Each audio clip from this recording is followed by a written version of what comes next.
Salve a tutti ragazzi e bentornati, io sono Emma Kotov di asiamovielife.com. Oggi parliamo di un film un po' più moderno rispetto ai film precedenti che ho recensito per voi.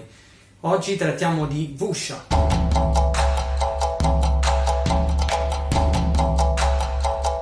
Ambientato durante la tarda dinastia Qing, un cartaio di un villaggio remoto viene coinvolto in una rissa dove vengono uccisi due uomini. Apparentemente sembra solo uno sfortunato incidente, in realtà ci sarà molto di più in ballo. L'arrivo di un detective inviato ad indagare sul posto proverà a far luce sulla vicenda e sconvolgerà i vari equilibri di questo paesino rurale. Il genere wuxia, ovvero quello dei film di cavalieri erranti cinesi che sfidano le leggi della gravità, è un genere emblematico per la cultura cinese. Lo rese celebre il maestro King Wu con i suoi A Touch of Zen o Dragon Inn negli anni 60-70 e tutt'oggi celebrati come film fondanti della cultura cinese. Un genere che venne poi portato alla notorietà massima grazie anche a Chang Che e il suo splendido spadaccino monco in One Armed Swordman. Il genere è stato poi affrontato negli anni anche da vari registi importanti, tra cui Ang Lee, John Woo, Wong Kar-wai e molti altri. Uscito nel 2011 e presentato al Festival di Cannes proprio in quell'anno, è un omaggio proprio al genere, il Wuxiapian, di cui parlavamo prima.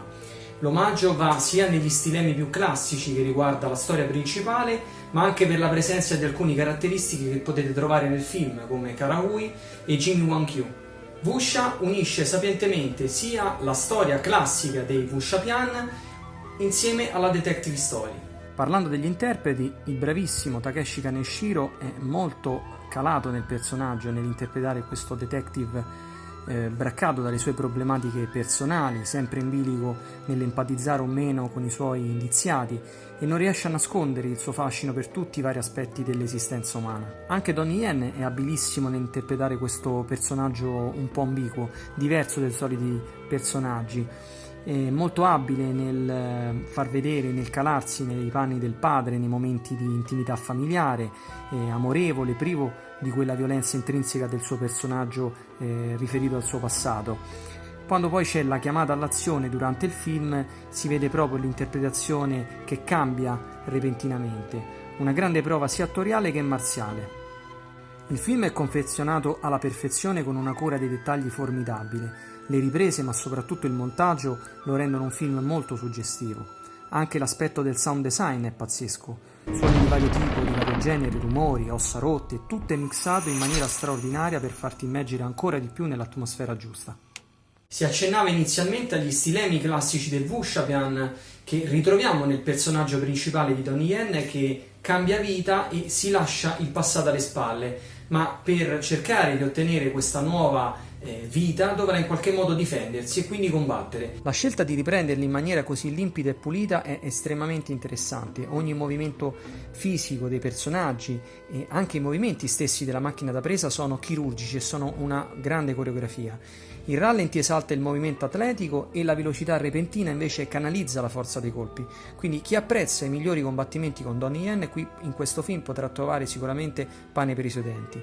Basterebbe poi lo stesso combattimento della macelleria che occupa la grande parte del film iniziale per comprendere come lo stile formale a cui siamo abituati venga reinterpretato dal regista Peter Osuchan in un modo molto curioso ed appassionante e di approcciare in maniera diversa proprio a questo tipo di linguaggio. Peter Osuchan riprende le regole di quel genere e cerca di reinterpretarlo al suo modo, creando un ibrido molto interessante fra film di intrattenimento e cinema d'autore. Quindi troverete in questo film un aspetto visivo e a livello di storia che sicuramente non scontenterà né gli spettatori abituati a quel tipo di genere e né quelli più moderni, abituati invece ad un linguaggio molto più evoluto.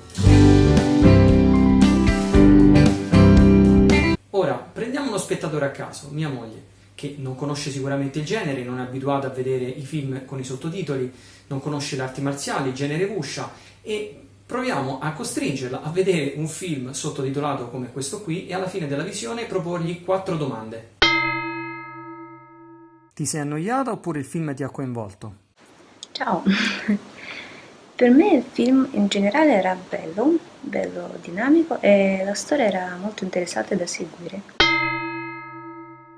Quale scena ti è sembrata più strana o assurda? Assolutamente è la scena del nonno del protagonista che con la forza del suo Kung Fu ha fatto uscire le aghe dal collo.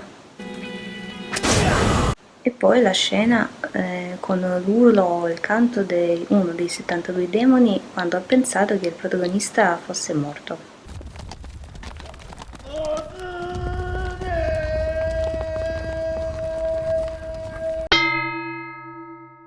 Quale scena secondo te era la più bella?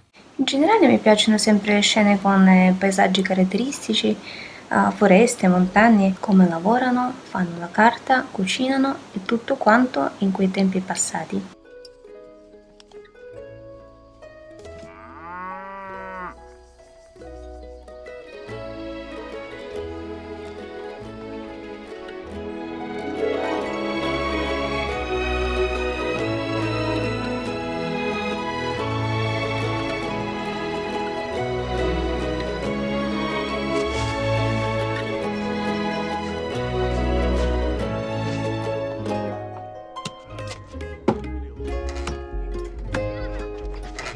Poi le scene delle battaglie, certo, ma sono tutte belle e dinamiche, quindi è un po' difficile dirne una in particolare.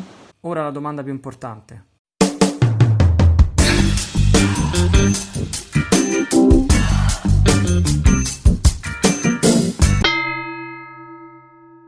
Lo trovi bello Takeshi Kaneshiro?